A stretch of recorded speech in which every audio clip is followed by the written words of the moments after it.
Bismillahirrahmanirrahim. Pun belum tekan pula. Baik.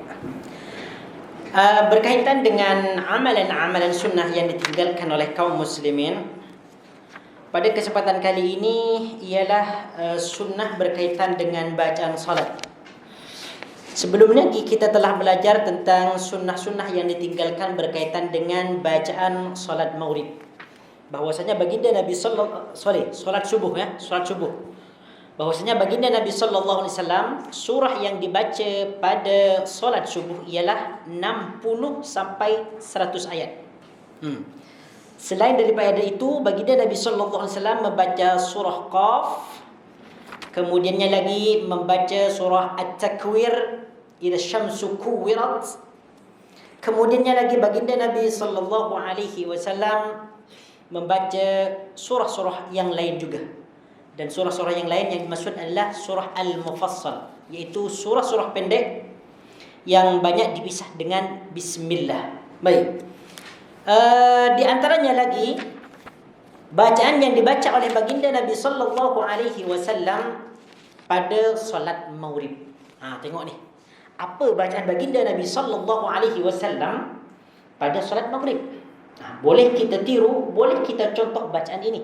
Sebab bacaan ini adalah sebaik-baik bacaan baginda Nabi sallallahu alaihi wasallam. Jika dikira bacaan ini tidak terlalu panjanglah. Tapi meskipun ini bacaan baginda Nabi sallallahu alaihi wasallam dan dikira terlalu panjang sehingga dia memberatkan makmum ketika salat, maka lebih baik ditinggalkan. Ambil surah-surah yang lebih pendek lagi lah.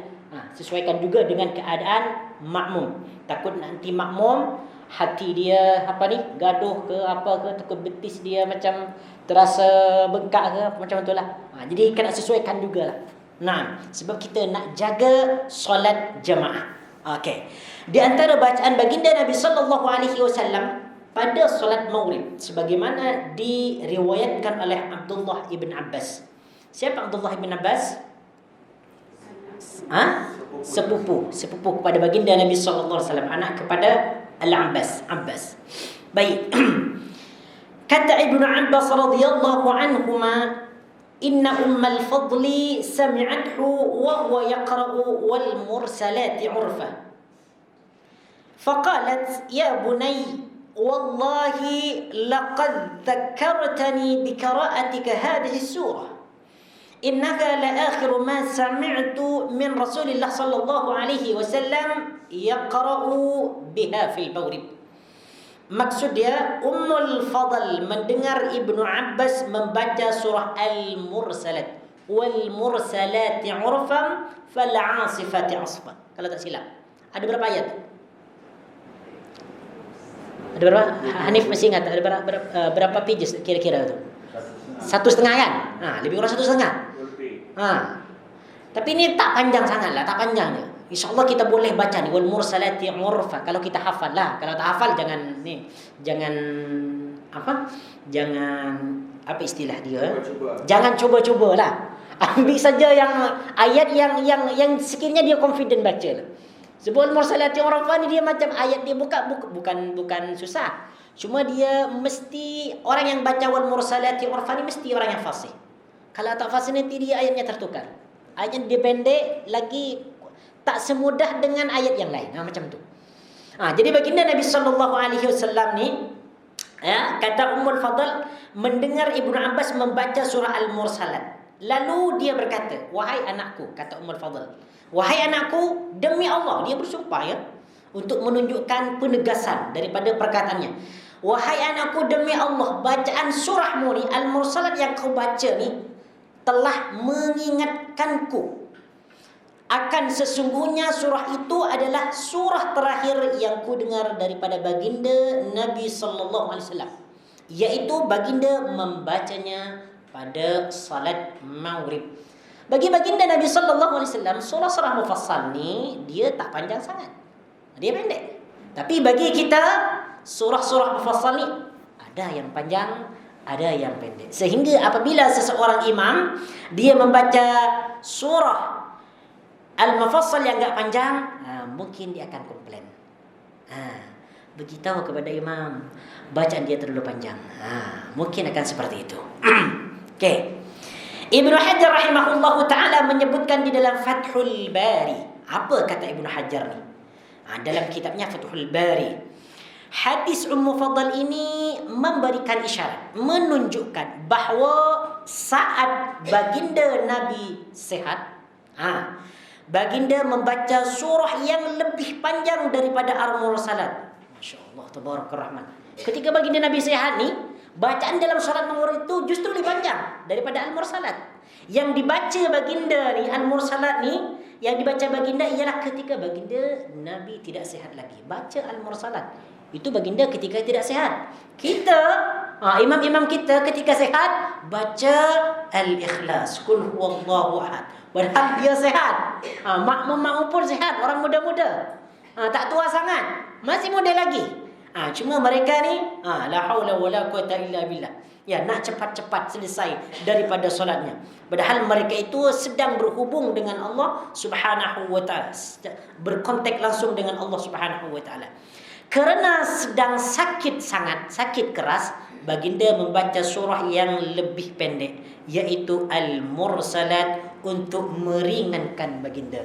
Tengok macam mana baginda Nabi SAW ni pada saat sakit keras, baginda masih lagi membaca 1 pages dan setengah muka surat. Tengok kalau kita sakit. Kita sakit ni macam tak larat lah kalau baca surah macam tu. Mungkin kalau kita sakit ni, kita nak solat pun macam payah sikit lah. Jadi kita biasanya baca surah yang sangat ringkas. Inna a'tainakal kautsar fasholli li rabbika wanhar inna shaniyaka huwal abtar. Allahu akbar. Bangun lagi lepas tu rakaat yang kedua, dia baca li ila fi quraish ila fi rihlatash shita'i was-sayf falyabudu rabb hadzal bait. Sebab kenapa? Sebab kita memang tak larat. Sebab antara iman kita, ya, keupayaan kita dengan keupayaan baginda Nabi sallallahu alaihi wasallam memang bagaikan langit dan bumi lah. Untuk itu kalau kita memang tak boleh baca surah-surah ni dalam solat Maghrib, tak apa, tak ada masalah. Kita meniru baginda Nabi sallallahu alaihi wasallam dalam perkara sunnah ni semampu kita. Sebab dalam hadis ma amartukum bi syai'in faf'alu mastata'tum. Apa yang aku suruh kepada kamu ni, maka kerjakanlah semampu kamu. Terutama dalam perkara sunnah. Kalau kita memang mampu, tak ada masalah. Boleh kita baca surah yang lain. Okey, daripada Jubair bin Mut'im dia berkata, sami'tu Rasulullah sallallahu alaihi wasallam qara'a fil Maghrib bit-tur. Yang bermaksud, aku mendengar baginda Nabi sallallahu alaihi wasallam membaca surah At-Tur ketika salat Maghrib. Di antara surah lain yang dibaca oleh baginda Nabi, surah At-Tur. Wat-tur wa kitabim mansyur. Apa Hanif tulisan dia? Mastur. Wat-tur wa kitabim mastur fi rakkim mansyur wal baitil ma'mur was saqil marfu wal lupalah. Cuba tengok nanti lah. Wal baitil ma'mur was saqfil marfu dan seterusnya. Nanti boleh hafalkan dah dekat rumah. Semoga nanti inilah ada hidayah ataupun ilham daripada Allah Subhanahu wa taala, dibukakan pintu hatinya untuk menghafal surah-surah tu. Biar tak selalu baca surah Al-Ikhlas. Baik. Itu ya, bacaan dalam solat Maghrib. Seterusnya kita pindah kepada bacaan solat Isya. Kalau kita bacakan semua hadis ni berkaitan dengan solat Maghrib ni banyak, panjang. Nak ringkaskanlah. Bacaan solat Isya. Apa pula bacaan baginda Nabi sallallahu alaihi wasallam dalam solat Isya? Masya-Allah. Daripada Abu Rafi dia berkata, "Shallaitu ma'a Abi Hurairah radhiyallahu anhu al-'atamah." يعني أي العشاء فقرأ إذا السماء انشقت فسجد فقلت ما هذه قال سجدت بها خلف أبي القاسم صلى الله عليه وسلم فلا أزال أسجد بها حتى ألقاه. Yang bermaksud, aku mengerjakan solat atamah. Ni solat atamah ni, atamah nama lain kepada solat Isya. Jadi disebut atamah ataupun solat Isya. Ain ta mim, atamah. yakni solat Isya. Okey. Baginda Nabi sallallahu alaihi wasallam kemudian membaca surah Al-Insyiqaq. Jadi baginda Nabi solat bersama Abu Hurairah. Sorry. Abu Rafi solat bersama Abu Hurairah. Ya, Abu Rafi solat bersama Abu Hurairah lalu membaca apa tadi? Al-Atama. Sorry. Membaca idzas sama'un syaqqat. Idzas sama'un syaqqat. Apa nama surah dia? Al-Insyiqaq. Idzas sama'un syaqqat. Apabila langit apa syaqqat insyaqqat terbelah. La haula wala quwwata illa billah.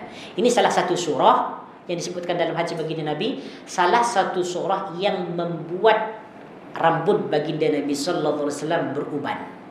Di antaranya adalah surah-surah yang berkaitan dengan qiyamah. Idza sama'u syaqqat, kemudian al-waqi'ah, at-takwir. Inilah surah-surah yang membuat rambut baginda Nabi sallallahu alaihi wasallam beruban.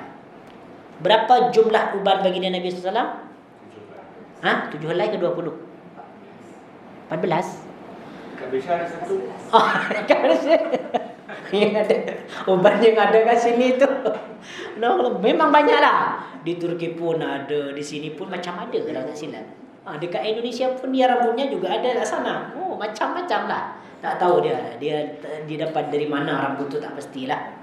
Allahu Akbar. Kalau tak silap dalam hadis yang anda pelajari dahulu dalam kitab Syama'ilun Nabi yang dikarang oleh Imam At-Tirmidzi, bahawa rambut baginda Nabi sallallahu alaihi wasallam uban dia sama dengan janggutnya ni dia 20 helai. Dihitung oleh sahabat berapa uban dia. Dan yang membuat uban tersebut bukan karena memikirkan dunia, tetapi baginda Nabi sallallahu alaihi wasallam mentadabburi Al-Quran, surah-surah yang berkaitan dengan kiamat. Di antaranya At-Takwir, Al-Insyiqaq, apa lagi? Al-Waqi'ah dan sebagainya. Baik, jadi Abu Hurairah membaca surah Idzas sama'un syaqqat, apabila langit terbelah. Fasajada. Tengok ni. Abu Hurairah tiba-tiba sujud. Sujud. Karena dalam surah Al-Insyiqaq kalau tak silap dia ada surah ayat sajadah kan? Ada kan? Apa kata dia? إذا السماء انشقت وأذنت لربها وحقت وإذا الأرض مدت وألقت ما فيها وتخلت وأذنت لربها وحقت يا أيها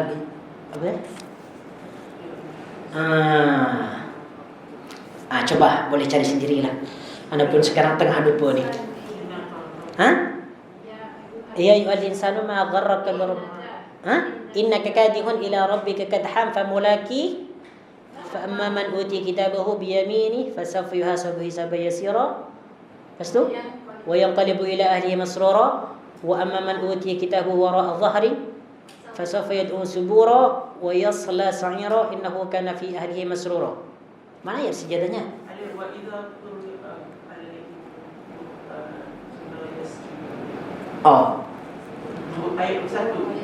Ayat 21.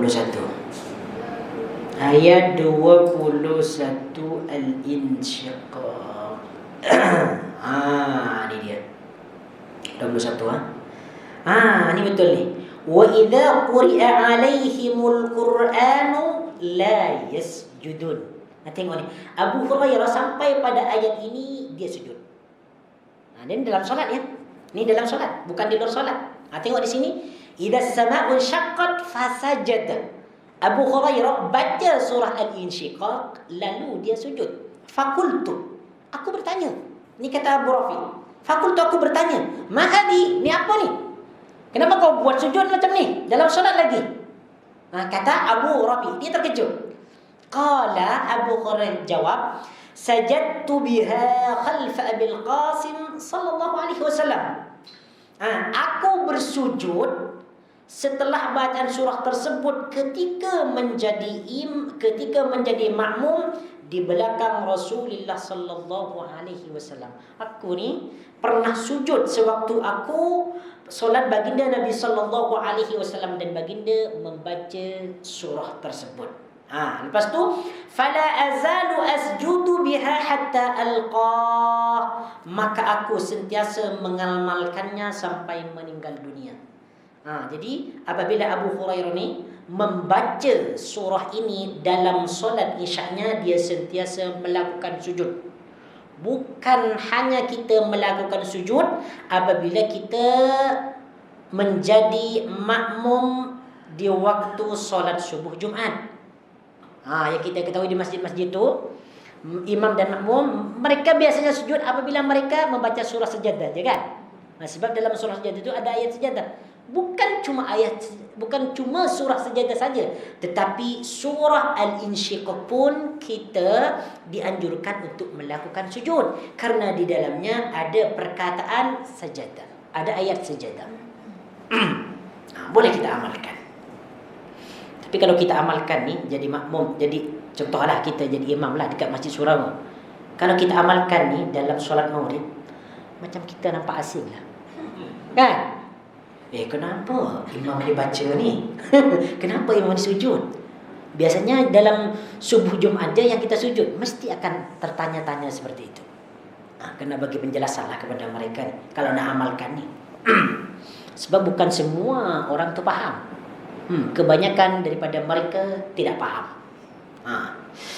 Itulah sebab mereka dahulu tidak pernah belajar. Mereka sekarang datang ke masjid belajar, tapi apabila mereka datang ke masjid, mereka bukan belajar, tapi mereka tidur. Mendengar ceramah tu dari saking apa ni, dia tukang ceramah tu dia membuat kisah-kisah, mencerita-ceritakan, sehingga dia terhanyut dengan kisah tersebut, lalu dia tidur dalam keadaan duduk pula. La haula wala quwwata illa billah. Ni yang banyak berlaku lah. Coba kalau tengok, memang berlaku ni sekarang. Sandar kat tiang. Tengok macam ni. Asyik dia tengok ustaz macam ni. Mengangguk-angguk. Lepas tu 5 minit pula, terpejam mata. La haula wala quwwata illa billah. Ni yang berlaku lah. Okey, baik. Dari Al-Bara' bin Azib ni lagi. Anna Nabi sallallahu alaihi wasallam kana fi safarin. Ini baginda Nabi ada dalam safar, solat Maghrib. Solat Isya. Faqara'a fil Isya fi ihda ar-rak'atayn bi wat-tini waz-zaitun. Apabila baginda Nabi sallallahu alaihi wasallam berada dalam safar, lalu baginda Nabi solat Isya, maka baginda Nabi sallallahu alaihi wasallam membaca surah At-Tini waz-Zaitun dalam salah satu rakaatnya. Jadi yang dibaca baginda Nabi sallallahu alaihi wasallam dalam solat Isya apabila baginda Nabi berada dalam safar ataupun melakukan safar, baginda membaca surah Wat-Tini waz-Zaitun. InsyaAllah hafal semua ni. Kalau tak hafal Wat-Tini waz-Zaitun, keterlaluan. InsyaAllah hafal hafal. Senang dia Wat-Tini waz-Zaitun ni. Okey, di antaranya lagi. Apa lagi ya? Ni. Daripada Jabir bin Abdullah radhiyallahu anhu, bahwasanya baginda Nabi sallallahu alaihi wasallam berkata kepada Mu'adz pada saat solat Isya. Tengok ni. Falaula sallaita bisabbih isma rabbikal a'la wasyamsi waduhaha wa idza yawsha fa innahu yusalli wara'akal kabir wadha'if wa dhul haja. Tengok ni. Kata baginda Nabi sallallahu alaihi wasallam kepada Mu'adz ketika solat Isya, hendaklah saat kamu menjadi imam, kamu tidak solat dengan membaca surah Al-A'la. Kamu tidak solat dengan membaca surah Al-A'la, Asy-Syams dan Al-Lail. Karena di antara makmummu ada yang sudah tua, ada yang sudah lemah dan mempunyai keperluan yang mendesak. Jadi maksudnya dalam hadis ini, kalau tak silap, Mu'adz ni dia membaca surah panjang. Pada satu malam dia mengimami solat Isya. Jadi yang dia baca adalah surah Al-Baqarah, kalau tak silap. Kalau silap, tolong tegur nanti. Kalau tak silap, dalam hadis disebutkan Mu'adz ni dengan makmum membaca solat Isya dan membaca surah Al-Baqarah. Lalu datanglah seorang sahabat menjadi makmum juga. Dan seorang sahabat yang menjadi makmum ni dia tidak kuat karena surah yang dibaca terlalu panjang. Bayangkan Al-Baqarah. Lalu makmum ni dia terpaksa keluar, mufaraqah. mufaraqah, berpisah daripada imam. Jadi dalam ilmu fikih itu dibenarkan seseorang makmum berpisah daripada imam jika bacaan imam terlalu panjang, tak ada masalah. Niat dalam hatinya, saya solat niat mufaraqah ataupun saya niat mufaraqah, tak ada masalah. Terus sambung solat dia, tak ada masalah. Jadi kata baginda Nabi SAW, hendaklah kamu kalau menjadi imam baca surah-surah yang pendek saja, seperti Sabbisma rabbikal a'la, wasyamsi wadduha, wa idza yaghsha. Karena ini adalah surah-surah mufassal. Ada banyak asar daripada sahabat dan tabi'in yang menyebutkan pengamalan mereka terhadap sunnah Nabi dalam hal solat isya yang dapat dibaca dan dilihat dalam kitab-kitab musannaf seperti Al-Musannaf karya Ibnu Abi Syaibah dan Al-Musannaf karya Abdul Razzaq. Wallahu ta'ala alam. Ini bacaan dalam solat isya. Jadi solat isya ni baginda Nabi sallallahu alaihi wasallam membaca surah Al-Insyiqaq dan membaca Wattini Wazaitun apabila dalam safar, dan membaca surah Sabbisma rabbikal a'la, wasyamsi wadduhaha ataupun idza yaghsha. Yang penting dia surah-surah pendek lah. Wal laili idza yaghsha. Wal laili idza yaghsha. Kalau di sini dalam hadisnya disebutkan wa idza yaghsha. Wa idza yaghsha maksudnya wal laili idza yaghsha. Nah. Baik, seterusnya kita ambil satu topik lagi ya. Bacaan dalam solat subuh di hari Jumaat. Ini yang penting lagi. Walaupun itu hari pernah ditanyakan ya, tapi tak apa, saya ulangi lagi. Bacaan dalam solat subuh di hari Jumaat. Daripada Abu Hurairah radhiyallahu anhu, dia berkata, yang dimaksud bacaan ini adalah bacaan imam ya, bukan bacaan makmum. Kalau makmum cukup baca Fatihah aja. Jangan memandai-mandai nak baca surah senjata juga. Yang dimaksud bacaan di sini adalah bacaan imam dan makmum mendengarkan setelah mereka membaca Al-Fatihah. Tengok ini daripada Abu Hurairah radhiyallahu anhu, dia berkata, kana Nabi sallallahu alaihi wasallam yaqra'u fil jumu'ah fi salatil fajr alif lam mim tanzil, yaitu as-sajdah wa hal ata 'alal insan, surah al-insan.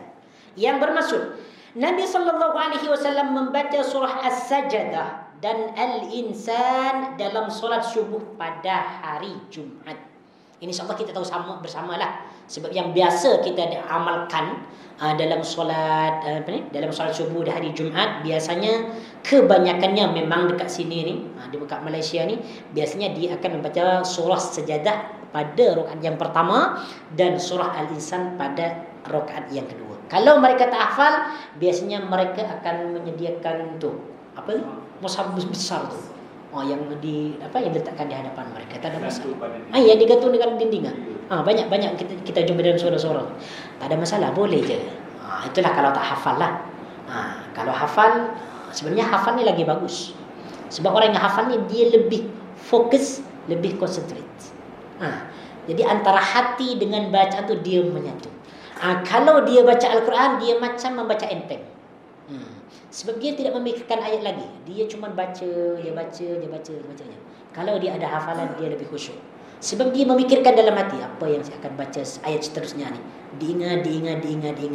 Takut ada kesilapan ke apa. Macam tu. Itu kelebihan bagi orang yang ada hafalan lah. Okay. Hadis serupa diriwayatkan oleh Muslim dan Ibnu Khuzaimah dari Ibnu Abbas radhiyallahu anhuma. Imam Ibnu Baz berkata, inilah sunnah sahih dari Nabi sallallahu alaihi wasallam. Banyak ditinggalkan juga sekarang ni sebab banyak alasan lah. Ada orang mau kerja, ada orang inilah macam-macam alasan. Maka hendaklah seorang imam membaca kedua surah itu dalam salat subuh pada hari Jumaat, walaupun sebahagian jemaah membencinya kerana kemalasan mereka. Tak kisah. Meskipun mereka dibenci ke, bengkak hati mereka ke, betis mereka bengkak apa ke semua ke, jangan hiraukan mereka. Kalau boleh, kata Syekh bin Baz, kalau boleh, terapkan, aplikasikan ya, amalkan bacaan dalam solat subuh, jangan hiraukan jemaah. Kalau kalau nak hiraukan jemaah, kalau kita nak terima semua komplain jemaah ni memang tak muat lah. Sebab semua jemaah ada yang ini, ada yang nak itu, ada yang nak bacaan sedap, ada yang bacaan ini, macam-macam lah. Macam-macam. La haula wala quwwata illa billah. Okey. Kemudian kesimpulan terakhir. Imam Ibnu Khuzaimah menyebutkan dalam sahihnya perbezaan bacaan surah yang tersebut dalam hadis-hadis di atas adalah dalam konteks hukum boleh. Boleh hukumnya bagi orang yang mengerjakan solat membaca surah Al-Quran tambahan yang disukainya dalam solat maghrib dan solat fardu yang lainnya setelah membaca surah Al-Fatihah. Ia tidak dilarang membaca surah apa sahaja yang terdapat dalam Al-Quran. Hanya sahaja jika seseorang menjadi imam hendaklah memilih surah yang ringan, bukan bacaan yang panjang, agar tidak menimbulkan fitnah terhadap mereka, iaitu para makmum. Sebagaimana sabda Nabi sallallahu alaihi wasallam kepada Muadz bin Jabal, adakah kamu ingin menjadi orang yang menimbulkan fitnah? Seperti mana yang disebutkan tadi kan, Muadz bin Jabal ni dia membaca surah Al-Baqarah pada surah Nisa. Jadi baginda Nabi, kau nak menimbulkan suatu fitnah ke? Kata baginda Nabi kepada Muadz bin Jabal. Juga sebagaimana perintah Nabi sallallahu alaihi wasallam kepada para imam solat untuk meringankan bacaan Al-Qur'annya, hendaklah sesiapa saja yang menjadi imam meringankan bacaannya. Nah, hada wallahu taala alam. Ada soalan tak? Nah. Sila. Nabi baca doa kunut. Okey. Baik, masya-Allah. Menantang ni soalnya ya. Baik, Nabi baca solat kunut tak dalam subuh? Baik, ini adalah perbezaan ulama. Ya, perbezaan. Okey, hadis dia memang ada.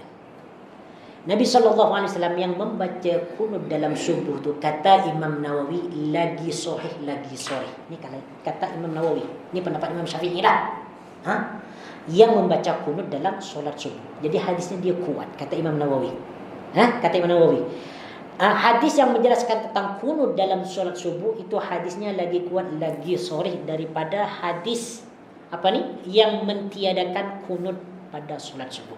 Cuma dalam mazhab yang lain, dalam mazhab Ahmad bin Hanbal ataupun yang lain, memang kunut itu bukan dalam solat subuh. Kunut yang dimaksud ada dalam solat witir. Adapun kunut dalam solat subuh itu telah dimansuh. Sebagian ulama macam itulah. Tapi kita toleran dalam masalah ini, sebab ini adalah perkara ijtihad ulama. Jadi kita mesti menghormati kepada mereka yang membaca kunut dalam subuh. Jangan sampai kita memusuhi mereka ataupun mengatakan mereka sebagai orang yang mengerjakan bid'ah. Tak perlu. Kita menghormati, cukup menghormati. Kalau kita tak nak kunut, okey, jangan kita baca kunut. Kalau kita nak baca kunut, okey, dipersilakan. Hadisnya ada, pandangan ulama pun juga sama-sama kuat. Bayangkan Imam Nawawi ni yang mengatakan, imam ulama hadis Syafi'i. Jadi macam itulah. Naam. Tapi masalahnya, kalau dia baca kunut, kita terima. Kalau kita tak baca kunut, dia tak terima. Dia itulah. Ini masalah dia. Memang masalah dia. Biasanya kalau kita ni yang mengetahui sunnah ni, biasanya kalau kita berjamaah dengan orang yang baca kunut, kita juga akan ikut kunut kan? Angkat tangan, tak ada masalah. Cuma itulah, kalau kadang kala kita yang jadi imam ni lalu tak baca kunut, lepas tu ada makmum yang biasa baca kunut, maka kita akan disalahkan. Apatah lagi kalau mungkin kita akan dituduh, ini makmum imam ni Wahabi ni. Mesti ada kita dengar macam tu. Tapi itulah, kalau boleh dalam hal ini kita berlapang dada. Masa dia buat peperangan haji dia okey. Masa dia buat peperangan haji dia okey. dia Wahabi otomatis. Itulah. Tapi sebaiknya kalau kita baca kunut subuh tu, kalau kita baca kunut lah, jangan kita hanya baca kunut yang tu Allahumma hdini fiman hadait, tambahkan dengan kunut nazilah lah. Terutama sekarang ada peperangan dengan Palestin, kita doakan mereka macam tu. Jangan kita hanya fokus kepada Allahumma hdini fiman hadait dan sebagainya. Okey. Tak ada lagi ya? InsyaAllah dah clear. Berkaitan dengan masalah kunut, dia perbezaan ulama lah. Kalau nak baca, nak mengetahui tentang masalah kunut ni, baca lagi. Sila banyak-banyak buku yang menjelaskan tentang hal ini, ataupun tengok pembahasan tentang masalah kunut dalam dalam tazkirah dekat YouTube ke Facebook ke. Banyak tentang masalah kunut ni. Intinya kita dalam kunut ni kita tolerance. Jangan kita terlalu syadid. Wah, ini kamu ini tidak ada dalil ini, tidak boleh. Tak perlu.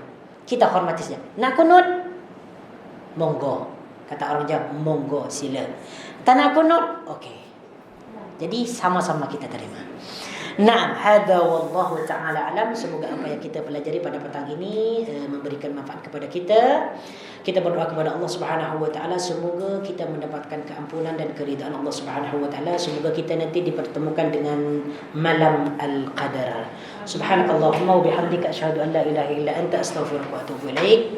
Assalamualaikum warahmatullahi wabarakatuh.